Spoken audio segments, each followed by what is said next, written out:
Hey everyone, so welcome to another short answer video. Today it will be on topics like aliens and ghosts and other spirits and stuff like that. So, other supernatural things. Especially supernatural or extraterrestrial things that the Bible doesn't mention are either presumed, like, you just don't know whether they're real or not, or you need some other reason to think that they're not real. Let me give an example. The Bible doesn't talk about molecular physics or chemical structures. That doesn't mean it's not true. It just means that the Bible was never teaching about that. So you need other methods, other sources to show that that is true.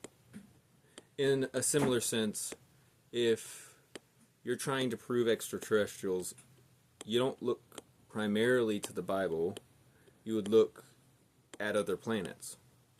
However, the issue is when we look at our universe, it's very hard to get life. In fact, so hard to get life that there's a Goldilocks zone and a fine-tuning effect that makes it incredibly unlikely even for us to exist if there was no designer or fine-tuner or intelligent mind behind the universe. Since the universe seems very, very hard for things to live in, it gives me serious doubt that there is any sort of alien life. There are also theological issues, not necessarily explicitly biblical, but theological in the sense that if God did create another race of people or beings on a different planet, if they're sentient and capable of moral agency, things like that, or sinning basically is what I'm trying to say, or doing what's right, then if they have sinned, does God also need to go and incarnate as them to save them? If so, does that mean Jesus has a human nature and, I don't know, some sort of alien nature at the same time? Part of a human nature seems to be the body that you're in. And unless Jesus is piloting two bodies at a time, which is very weird and unlikely, then it also gives some reason to think that there aren't other aliens, or should I say other sentient creatures in the physical universe that need redemption.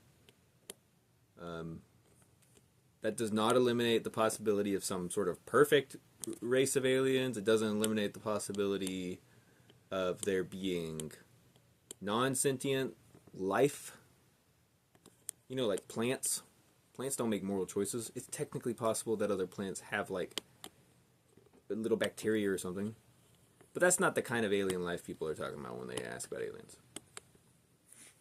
Now, what about the Bible leads me to think that? Well, it's things like the incarnation. And so I gave you two reasons. One, it's incredibly fine-tuned for life. Two, theologically speaking, I think that was only one issue, but there are probably other issues on how God would even bring about their salvation and other things like that. So that's on the topic of aliens. And the next short will be on ghosts and spirits and stuff like that.